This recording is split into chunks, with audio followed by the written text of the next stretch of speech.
शांति हमारे अंदर ही है, संसार का हर सुख मेरे अंदर ही है और दुख भी मेरे अंदर है। आप किस पर ध्यान देते हैं वो आपकी विचारधारा पर निर्भर करता है। सोचने और समझने और नजरिया इन पर निर्भर करता है। कोशिश करो कि हमें किसी की बुराई नजर ना आए।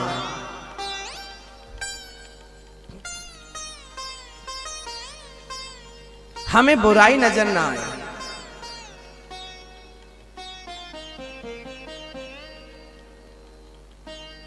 जब हमें किसी की बुराई नजर नहीं आएगी तब आप समझ लेना कि आप महान बन रहे हो।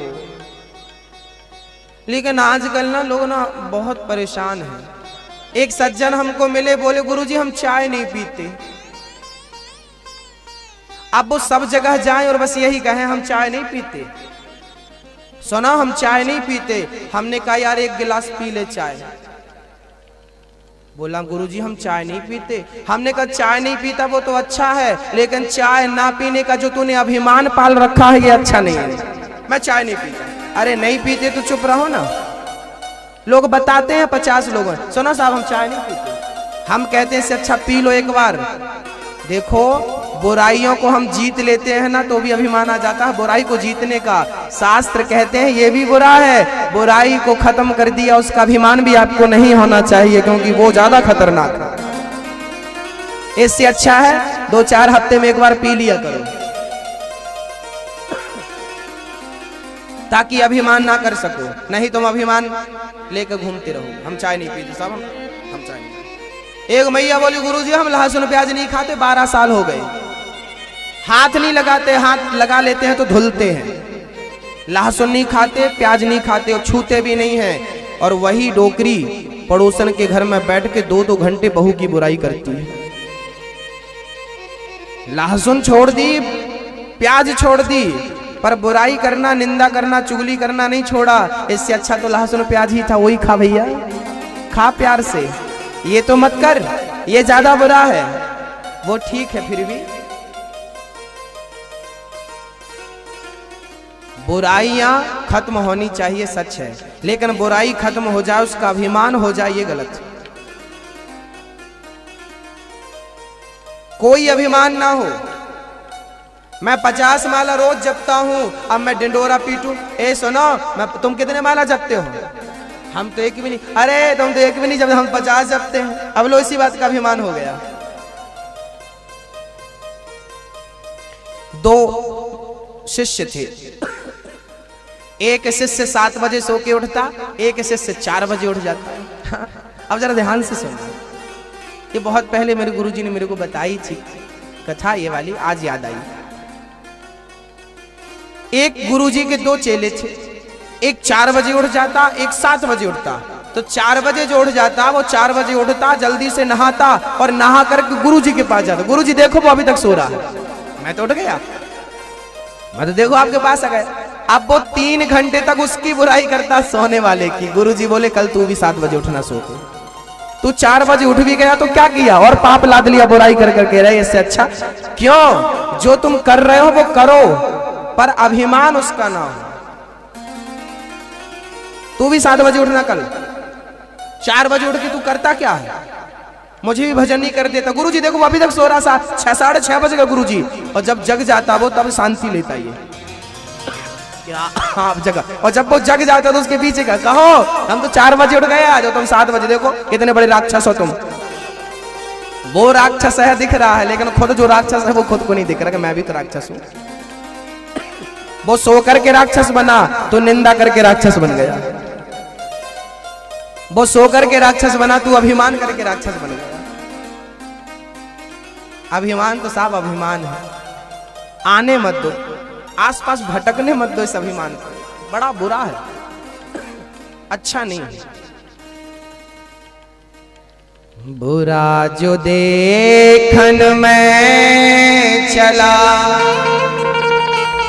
बुरा न मिलिया कोई।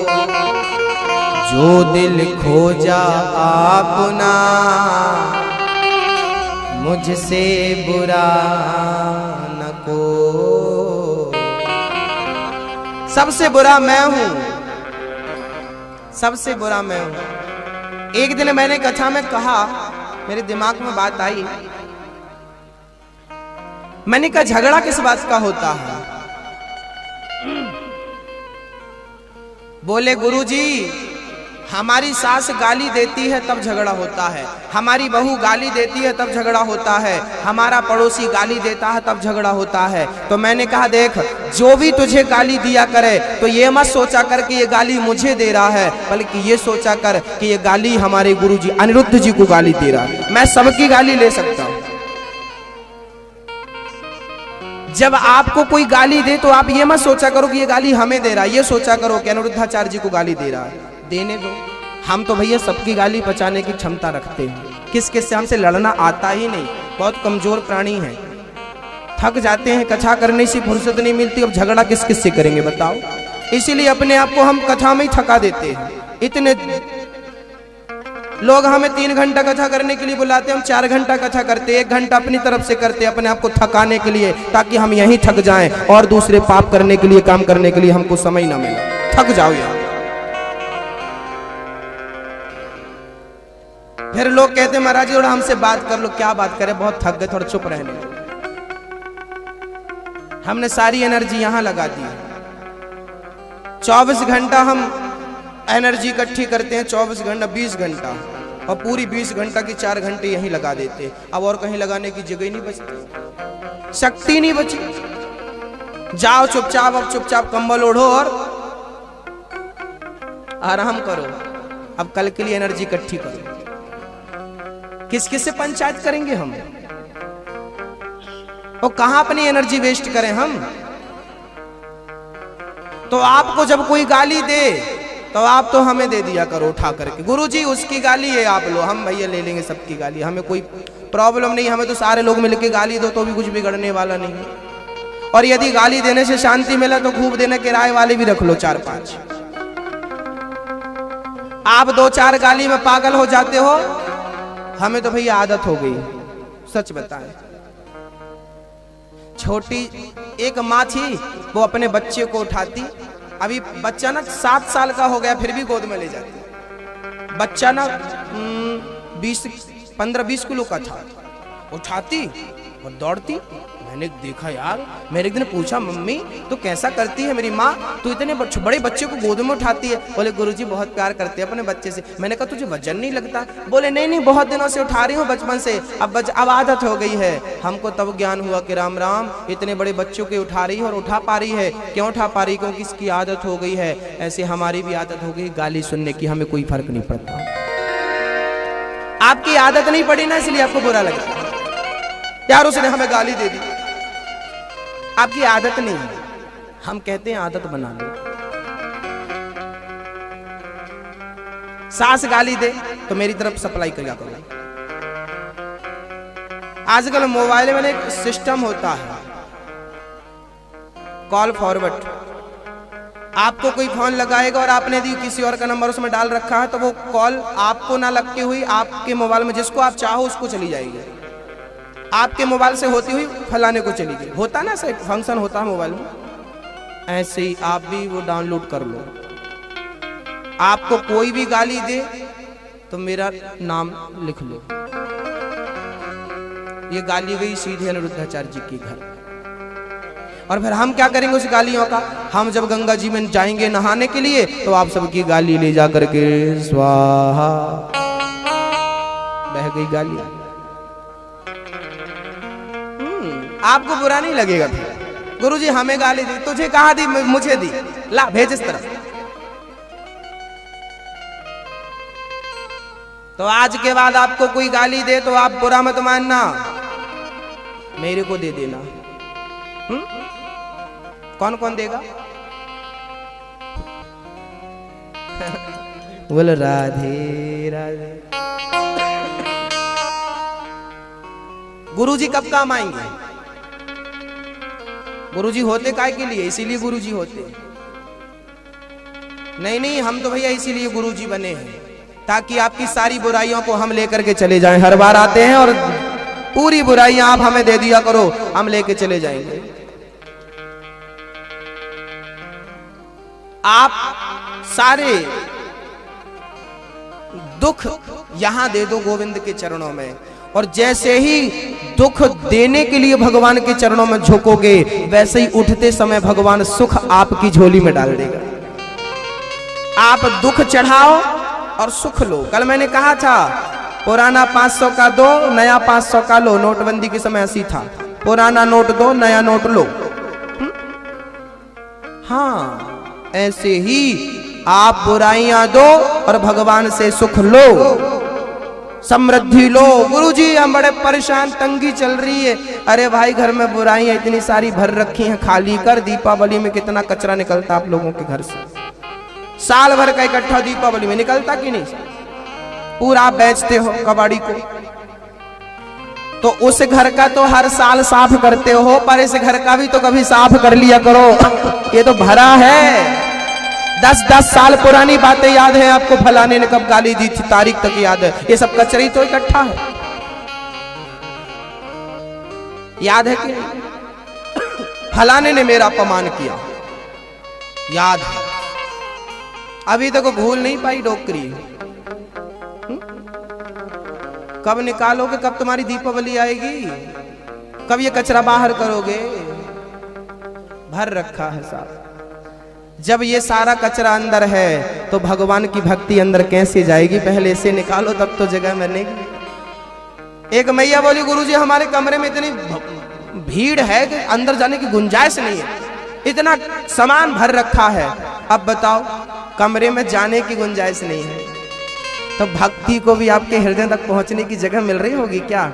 जैसे ही भक्ति अंदर जाती होगी कथा, तो बुराइयां बोलती होगी, चुप कर लो, चुप, बाहर से निकल जाएगी। तो इस कान से गई कथा, इस कान से निकल जाती है, क्योंकि बुराइयां गले तक भरी हैं। जब यहाँ तक बुराइयां भरी हैं तो कथा अंदर जाती नहीं, इस कान से निकल जाती है, इस कान से निकल जाती है। हाँ, अरे भाई, बुराइयां खत्म करो, तब ये कथा दोनों कानों से सुनकर के अंदर तक ले जाओ अपने हृदय को। बना लो मधुर अपने मन को, अपने विचार को, कर लो अपनी बुद्धि को निर्मल। फिर कब मौका मिलेगा? पता नहीं कब मौका मिलेगा। कथा से ही हमारे जीवन में परिवर्तन हो सकता है। यदि कथा से नहीं हुआ तो दुनिया में कोई भी माई का लाल आपके जीवन को परिवर्तन नहीं दिला सकता। परिवर्तन की ओर आप जा ही नहीं सकते। हंसते जाएंगे, उलझते जाएंगे। सुलझने का मार्ग यही रास्ता है, सत्संग। अन्यथा सारे मार्ग उलझाने वाले हैं, सुलझाने वाले तो गोविंद हैं। जो गोविंद की, मेरे श्याम की, मेरे राम की शरण में आ जाता है, वो हर बंधन से, हर कष्ट से सुलझ जाता है, सारे दुखों से सुखों की ओर प्रस्थान कर जाता है। बोलिए भागवत भगवान की जय हो। तो आज के बाद कोई गाली दे तो कहां ट्रांसफर करेंगे? कहां? याद रखना, ये सब्जेक्ट भूल मत जाना। जैसे ही आपको कोई गाली दे, वैसे ही मेरी तरफ, या फिर मेरी तरफ नहीं भेजना चाहो तो आपके घर के सामने नाली तो होगी, नाला तो होगा, उसकी तरफ भेज दो तो वो ले जाएगी बहा करके। हाँ, अब आपको मेरे को देने में शर्म आए तो कोई बात नहीं, मैंने तो भाई आपको सुविधा दे दी। अब आपको फिर रखना है या फेंकना है वो आपकी बुद्धि पर निर्भर है। अश्वत्थामा चल पड़े पांडवों को मारने, पर भूल गए अश्वत्थामा के बचाने वाला भगवान है। तो मारे कौन? और मारने वाला भगवान है, तो भाई सब बचाए कौन?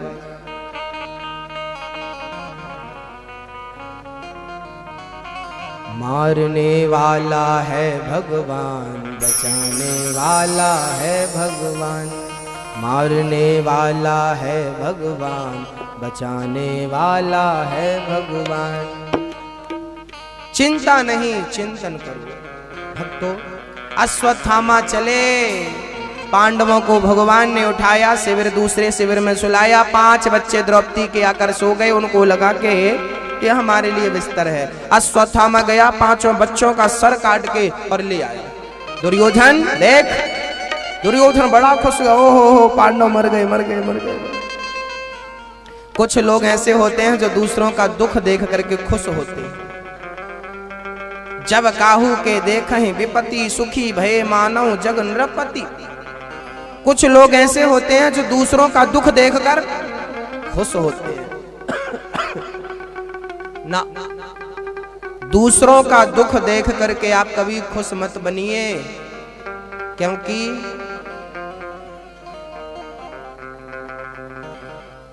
आप यदि दूसरों के दुख में खुशियां मना रहे हैं तो आपके उस सुख में जल्दी आग लगने वाली है, उस खुशी में आग लगने वाली है। दूसरे के दुख में दुखी हो जाना और दूसरे के सुख में सुखी हो जाना, यही इंसानियत है, यही नीति है। दुर्योधन पहले प्रसन्न हुआ, बाद में देखा ये पांडव नहीं पुत्र हैं, मर गया। अश्वत्थामा ने केस पकड़े, अर्जुन ने केस पकड़े अश्वत्थामा के, घसीट कर द्रौपदी के समक्ष खड़ा कर दिया।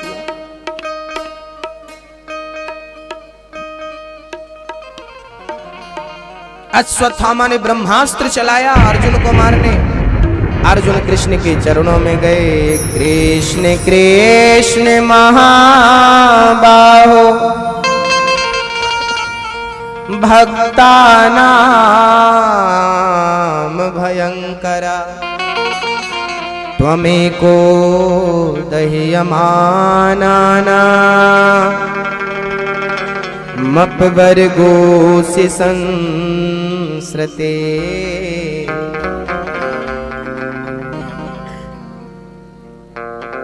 हे कन्हैया मुझे बचा। भगवान बोले रो मत, तू भी ब्रह्मास्त्र चला। अर्जुन ने ब्रह्मास्त्र और सामने से अश्वत्थामा ने ब्रह्मा, दोनों टकराए, पृथ्वी कांपने लगी। भगवान ने दोनों को शांत किया। अर्जुन ने अश्वत्थामा के केश पकड़े, द्रौपदी के समक्ष खड़ा किया। द्रौपदी तेरे पुत्र का हत्यारा तेरे सामने है, क्या सजा देती है दे दे, जो सजा देना चाहती है दे इस पापी को।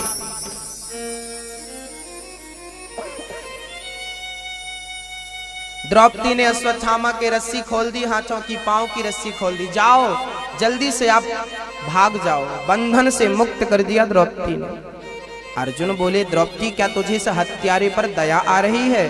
द्रौपदी बोली स्वामी जी दया मुझे इस पर नहीं, दया तो मुझे इसकी मां पर आ रही है। आज आप इसे मार दोगे तो इसको मार देने से मेरे मरे हुए बच्चे जिंदा नहीं होंगे, जीवित नहीं होंगे, लेकिन लेकिन लेकिन इसकी माँ मेरी तरह बच्चों के लिए जरूर रोने लगेगी, जरूर दुखी हो जाएगी, और मैं किसी माँ को दुखी नहीं देख सकती। द्रौपदी करुणा की मूर्ति है। द्रौपदी कहती है मैं इसकी माँ को दुखी कैसे देख सकती हूँ, इसकी माँ हम सबकी गुरु माता है, ये गुरु पुत्र है, कैसे भूल जाएं हम ऐसे गुरुदेव का एहसान,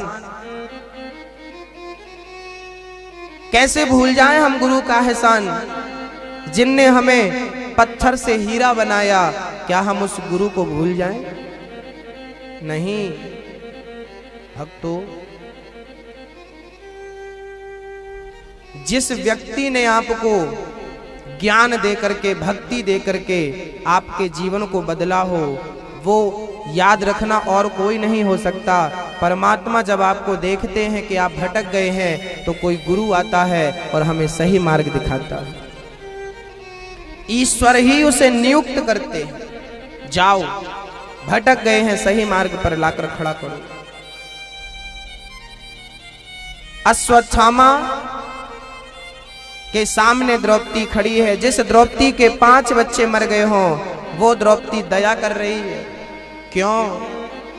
क्योंकि दया धर्म का मूल है, पाप मूल अभिमान, तुलसी दया न छोड़ियो, जब तक घट में प्राण। दया धर्म का मूल है। दया करो,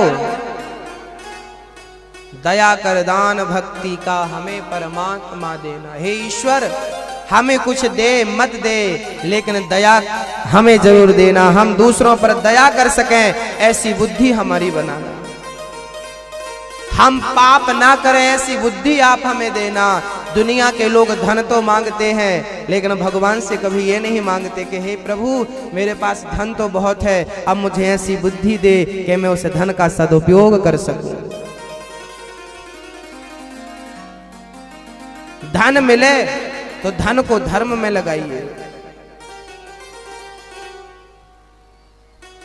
भक्तों, द्रौपदी के अंदर दया थी।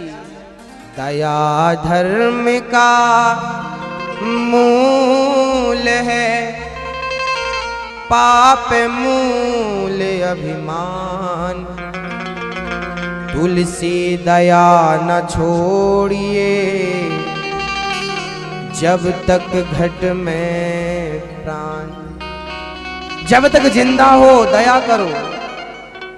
जब आप दूसरों पर, प्राणी मात्र पर, जीव मात्र पर दया करेंगे तो ईश्वर आप पर जरूर दया करेगा। आपको दया की भिक्षा नहीं मांगनी पड़ेगी। आप दया करिए, आप पर दया होगी।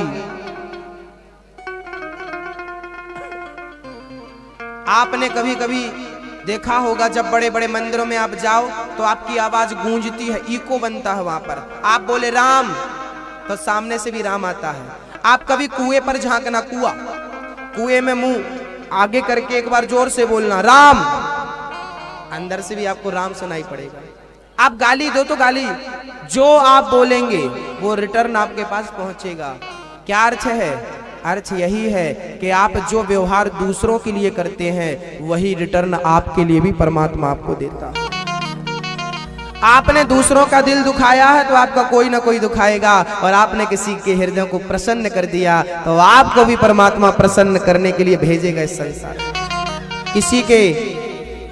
किसी को परमात्मा ऐसा हृदय देगा कि आप गदगद हो जाएंगे, प्रसन्न हो जाएंगे। इसलिए प्रार्थना है कि आप प्रसन्नता दीजिए और प्रसन्नता पाइए, सुख दीजिए और सुख पाइए, क्योंकि जो देंगे वही पाएंगे, जो देंगे प्राप्त करेंगे। हाँ, अच्छा दीजिए अच्छा पाइए, बुरा दीजिएगा बुरा पाइएगा। एक मैया बोली गुरुजी, एक मैया शंकर जी के मंदिर में गई शिवरात्रि के दिन, और शिवरात्रि के दिन जाकर के उसने शंकर जी को बढ़िया सा फल चढ़ाया, फल दिया। एक बढ़िया सा केला चढ़ाया और केला चढ़ा करके बोली गुरु शंकर जी, हमारे बहू के बेटा हो जाए। शंकर जी ने विनती सुन ली। कुछ दिनों के बाद बहू के बेटा हुआ। बेटा हुआ, सास दौड़ी दौड़ी आई, प्रभु भगवान बेटा हुआ पर बहुत बीमार है। शंकर जी ने कहा कि तूने जो केला चढ़ाया था मेरे ऊपर वो भी बहुत बीमार ही था, क्योंकि मार्केट में कई प्रकार के केले होते हैं। खरीदने गई, भाई साहब ये कितने के दर्जन है? ये 20 रुपए दर्जन है और ये 10 रुपया दर्जन है। बूढ़ी मैया सोची खाना थोड़ी है, भगवान को ही चढ़ा, तो 10 वाले दे दे। तो 10 वाले केला ले आई बीमार से, और वो बीमार केले चढ़ाई शंकर जी को, तो भगवान ने बेटा तो दिया पर वो भी बेचारा बड़ा परेशान। जैसा दोगे वैसा पाओगे। किसान जैसा बीज बोता है वैसी फसल काटता है, इसलिए किसान अच्छी क्वालिटी का बीज बोता है। अपना गेहूं 10 रुपए 20 रुपए किलो में बेचता है किसान, लेकिन जब बीज बनाने के लिए लाता है ना तो 50 रुपए किलो का गेहूं, 50 रुपए किलो वाला गेहूं लाता है, ताकि अच्छा बीज बोएगा अच्छी फसल आएगी। जैसा आप देंगे वैसा, बुरा बोएंगे तो बुरा पाएंगे, अच्छा बोएंगे अच्छा पाएंगे। द्रौपदी दया, जब दूसरों पर दया करते हैं तो ईश्वर हम पर दया करता है। 5 बच्चे मर गए द्रौपदी के। अरे 5 पति को मारने आया था, लेकिन ईश्वर की कृपा देखो, पति को बचा लिया परमात्मा ने। धन्यवाद दिया द्रौपदी ने कि ईश्वर ने मेरी रक्षा करी, मेरा सुहाग बचाया। द्रौपदी माँ है और माँ की ममता सबसे निराली, सबसे अद्भुत होती है माँ।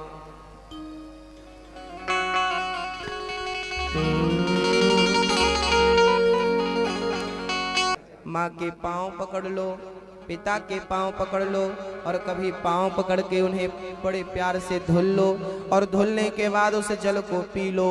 क्या होगा जल को पीने से? कहते हैं कि चारों धाम की यात्रा एक तरफ और माँ बाप की सेवा एक तरफ। मुझे इस दुनिया में लाया, मुझे बोल न चल न सिखाया। ओ माता पिता तुम्हें वंदन, मैंने किस्मत से तुम्हें पाया। ओ माता पिता तुम्हें वंदन, मैंने किस्मत से तुम्हें पाया। मुझे इस दुनिया में लाया, मुझे बोल न चल न सिखाया। ओ माता पिता तुम्हें वंदन, मैंने किस्मत से तुम्हें पाया। ओ माता पिता तुम्हें वंदन, मैंने किस्मत से तुम्हें पाया। माँ सबसे बड़ा भगवान। मैं नहीं जानता कि और भी कोई भगवान होता है, मैं तो माँ को ही भगवान के रूप में जानता हूँ। ऐसी माँ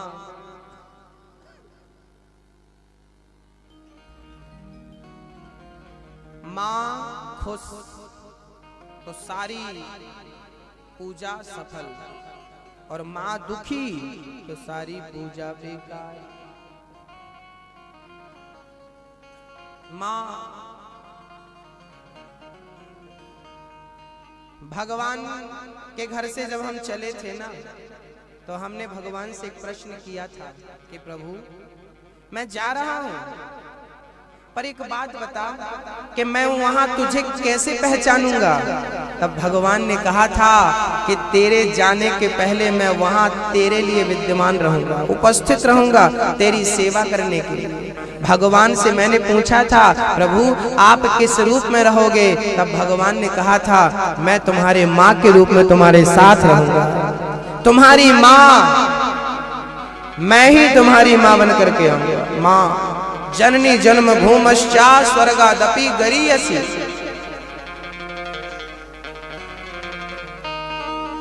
पूजा है तुझको पूजेंगे हरदम, माँ के ही अर्पण है ये मेरा जीवन। मेरी माँ एक मंदिर है और ममता पूजा है, एक वो ही भगवन है और कोई न दूजा है। ये मेरी कहानी है, प्यारी जिंदगानी है।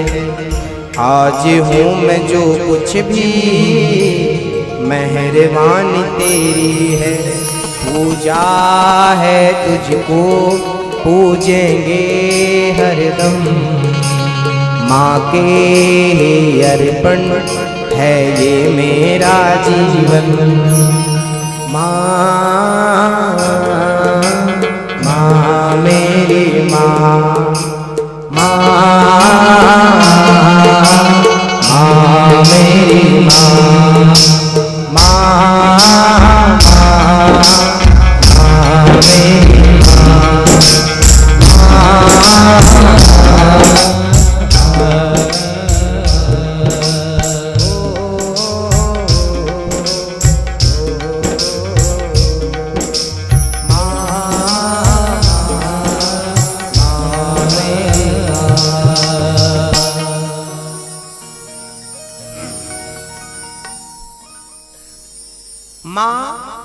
सब कुछ है। बच्चे के पास माँ है तो बच्चा अमीर है, और बच्चे के पास माँ नहीं है तो बच्चा गरीब है। पैसों से कोई अमीर नहीं होता। जिसने इस दुनिया में ज्यादा प्यार पाया हो वही सबसे अमीर है। और प्यार व्यक्ति अपने अच्छे कर्मों से पाता है। हाँ, किसी की एक माँ है, किसी की दो माँ है, पर मैं खुश नसीब हूं कि मेरी इतनी सारी माँ मेरे सामने बैठी हैं। मैं अपने आप को भाग्यशाली समझता हूं कि मुझे इतनी सारी माँओं का प्यार मिला।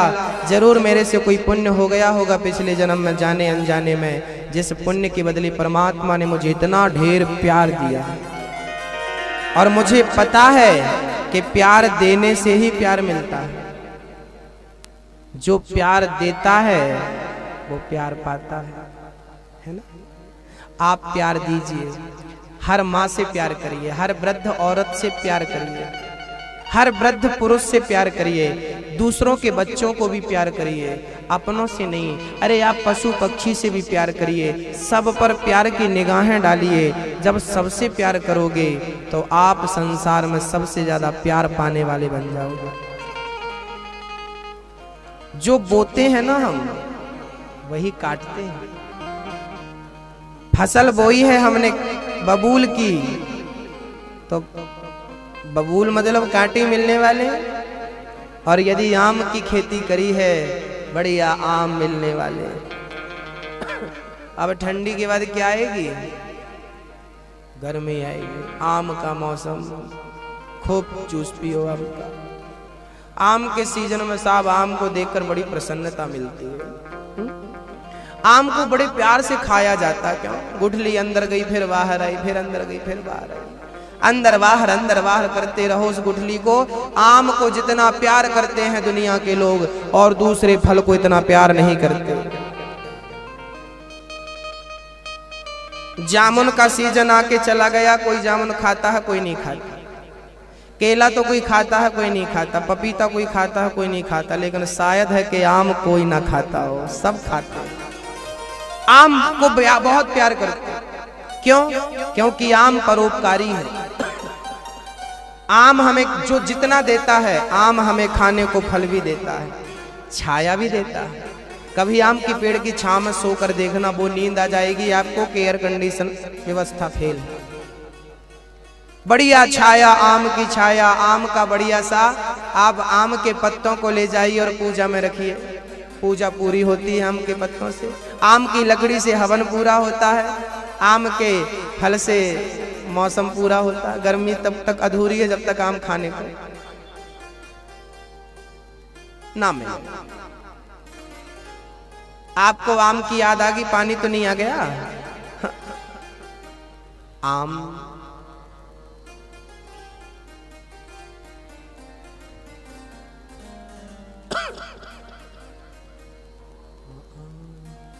तो द्रौपदी मां है, द्रौपदी ने दया करी। भक्तों,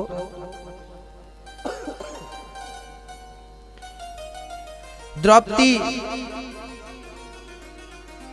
उसको माफ करती है, अश्वत्थामा को। अश्वत्थामा वहां से अपमानित होकर निकले, उनके सर पर मणि थी। अर्जुन ने वो मणि छीन ली और धक्के देकर निकाल दिया। अश्वत्थामा को प्रतिशोध की भावना ऐसी जगी कि उन्होंने उस बच्चे को मारने का मन बनाया, जिससे पांडवों का वंश आगे बढ़ने वाला था। नाम था अभिमन्यु। अभिमन्यु मारे गए चक्रव्यूह में। उनकी पत्नी उत्तरा गर्भवती थी। उस बच्चे को मारने अश्वत्थामा ने ब्रह्मास्त्र छोड़ दिया। ब्रह्मास्त्र दौड़ा दौड़ा गया अभिमन्यु की पत्नी की ओर। पत्नी उत्तरा दौड़कर कृष्ण के चरणों में आकर बोली, पाहि पाहि महायोगिन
सुख में करे न कोई,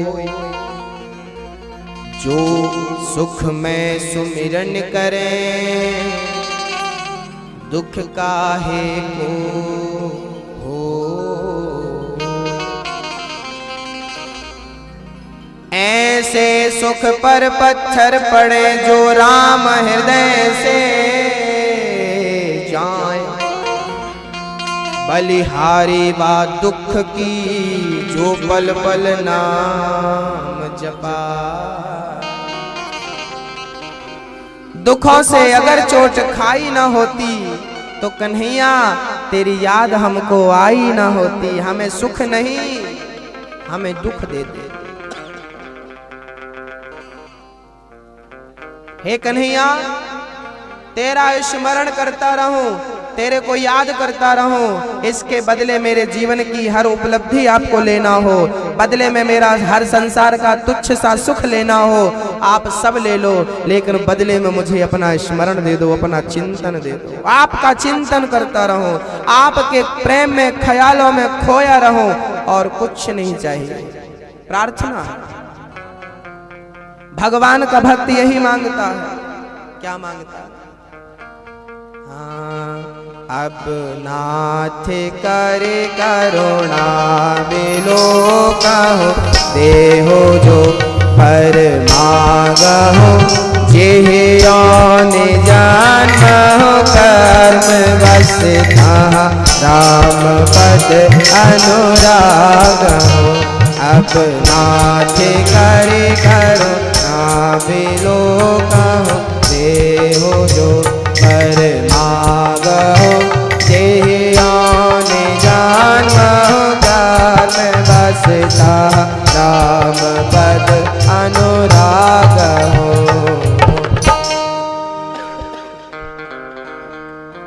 जिस योनि में जन्म लूं, आपका दर्शन करता रहूं। प्रार्थना राजा बाली ने ऐसी प्रार्थना की,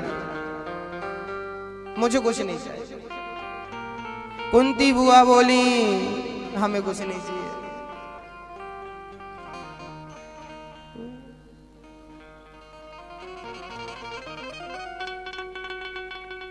आंखों में आंसू आ जाएं कृष्ण प्यार में, कृष्ण प्रेम में, बस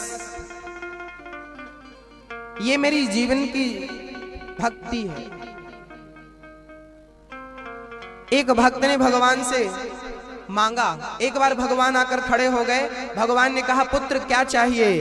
तब वरदान मांगा, कहे प्रभु आपकी याद में, आपके चिंतन में मेरी आंखों के आंसू कभी बंद ना हो, बस यही मुझे वरदान दो। आपके प्रेम में मैं रोता रहूं, आपसे प्रेम इतना करूं कि आंखों के आंसू कभी बंद ही ना हो, बस इतना वरदान मुझे दीजिए। और कुछ नहीं, कुछ नहीं चाहता ना भगवान का भक्त। क्या चाहिए? अगर वो चाहे हमें, तो फिर क्या चाहिए? एक नहीं, आप हमसे प्यार करने लगो तो हमारी भक्ति तो सफल हो गई। प्रार्थना कुछ मत देना कन्हैया। गोपियां क्या मांगती हैं? उद्धव मन न भये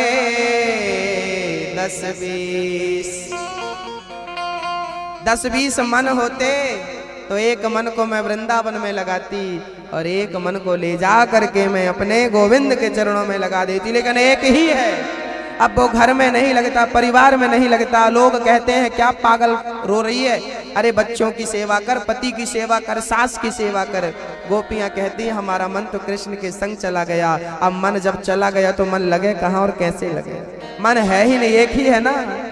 मन न भये 10-20 ये उद्धव, मन न भये 10-20, एक ही है। और वो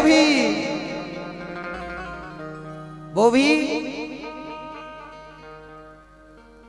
एक था दिल लग गया है शाम से। एक था एक था दिल मिल गया है श्याम से, अब कहीं दिल को लगाने की हमें फुर्सत नहीं।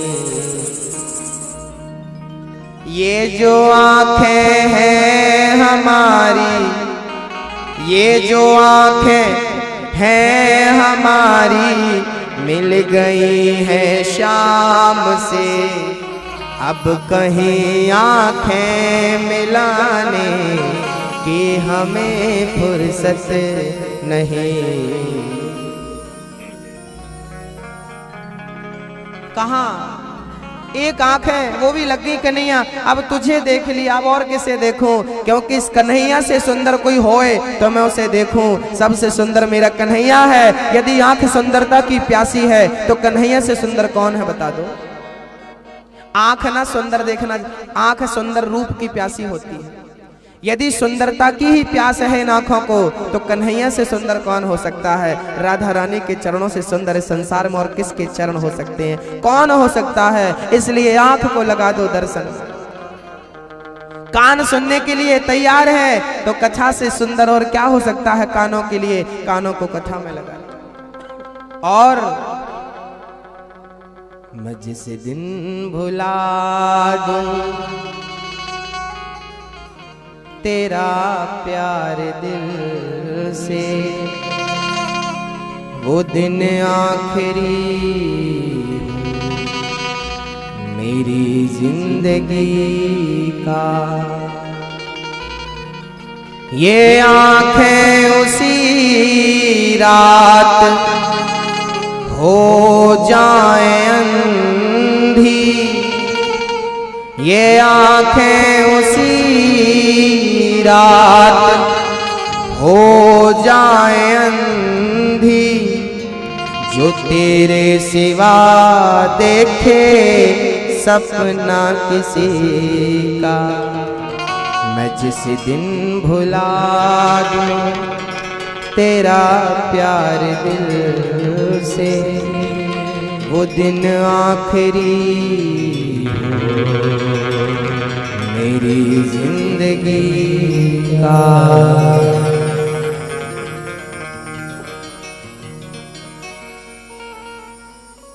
सपना देखो तो भी कृष्ण का,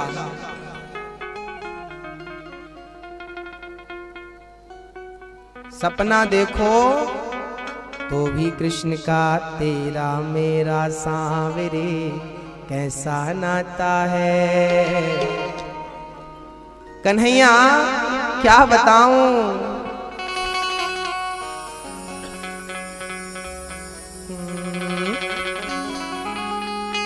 तेरा मेरा सांवरे कैसा नाता है। तेरा मेरा सांवरे कैसा नाता है। दिन हो चाहे रात हो तेरा सपना आता है।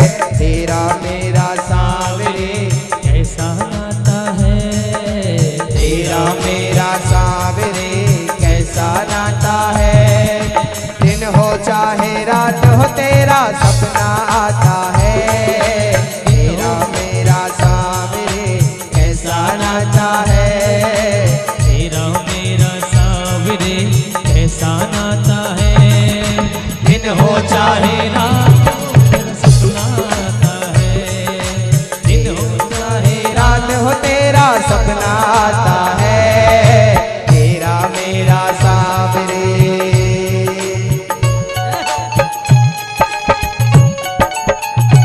उठा लो अपने हाथ।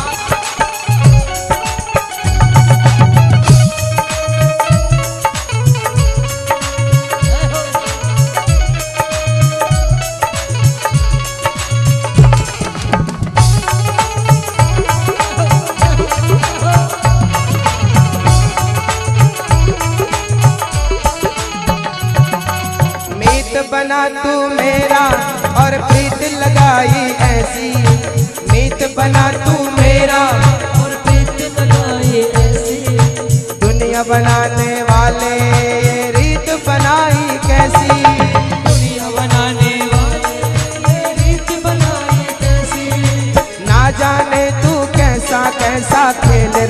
रचाता है, ना जाने तू कैसा कैसा खेल रचाता है। तेरा मेरा सावरे कैसा नाता है, तेरा मेरा सावरे कैसा नाता है। दिन हो चाहे रात हो तेरा सपना आता है, दिन हो चाहे रात हो तेरा सपना आता है। ओ तेरा मेरा सावरे कैसा नाता है, तेरा मेरा सावरे कैसा नाता है। ओ दिन हो चाहे रात हो तेरा सपना आता है। तेरा मेरा सावरे उठा लो हाथ जिस जिसको सपना है।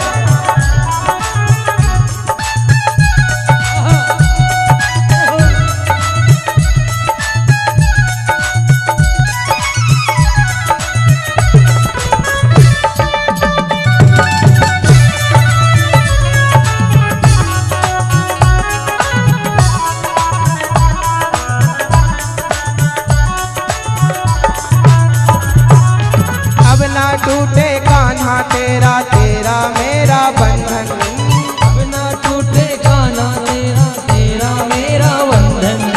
मेरा कुछ भी नहीं है कान्हा तेरा तुझको अर्पण, मेरा कुछ भी नहीं है कान्हा तेरा तुझको अर्पण। बनवारी अब इस दिल को, बनवारी अब इस दिल को केवल तू ही भाता है। तेरा मेरा सावरे कैसा नाता है, तेरा मेरा सावरे कैसा नाता है।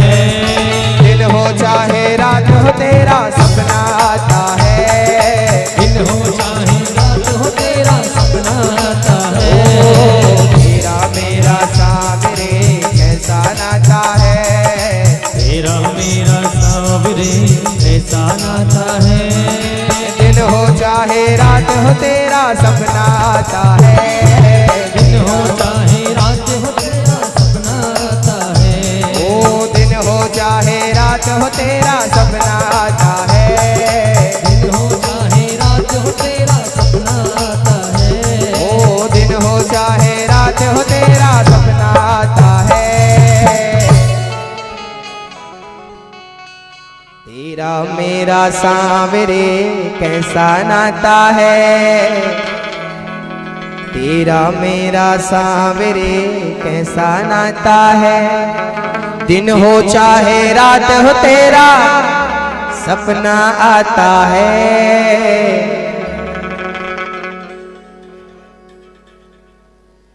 किसका सपना?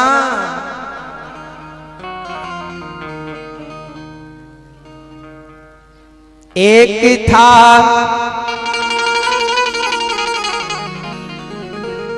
बेवफा दुनिया ये हमसे पूछती, अब किसी को कुछ बताने की हमें फुर्सत नहीं। क्यों समय नहीं है हमें? क्योंकि हम तो अब दिन को भी सोने लगे हैं, क्योंकि मेरे कन्हैया ने कहा था जब जब सोएगा मैं सपने में आऊंगा, इसलिए इंतजार है मेरे कन्हैया का। ज्यादा सोता हूं अब मैं। क्यों? क्योंकि वादा किया था मेरे श्याम ने सपने में आने का।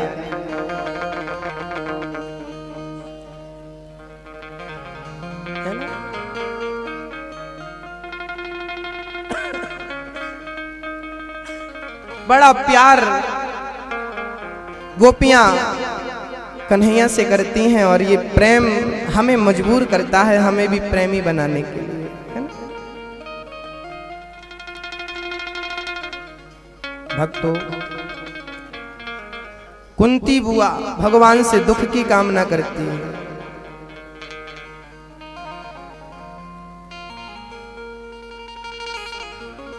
हमें सुख नहीं चाहिए, हमें दुख चाहिए।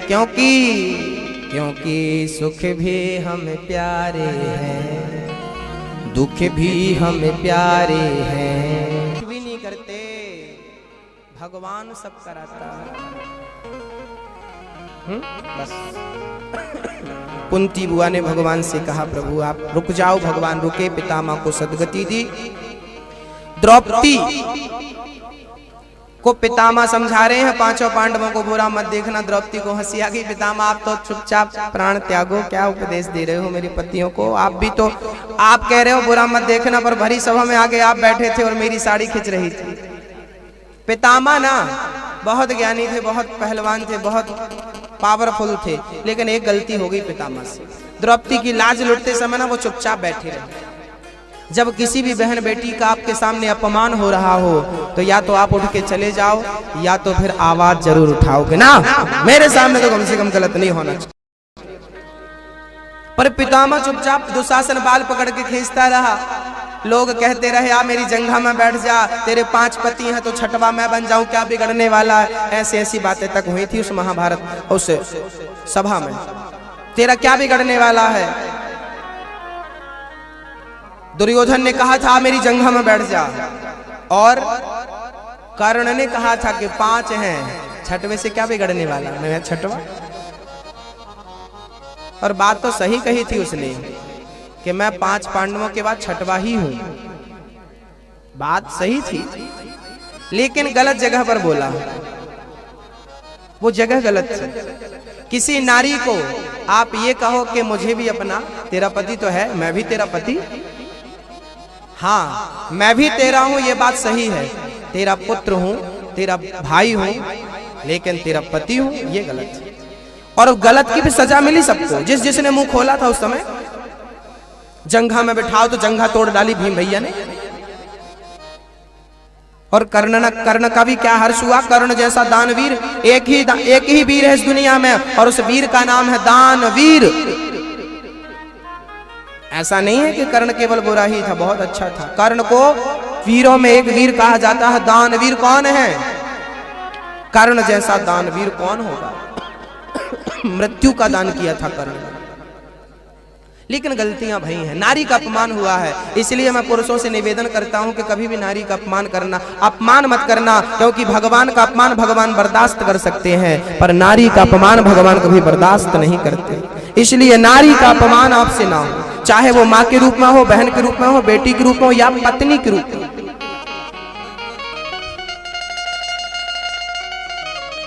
पत्नी का भी सम्मान करो।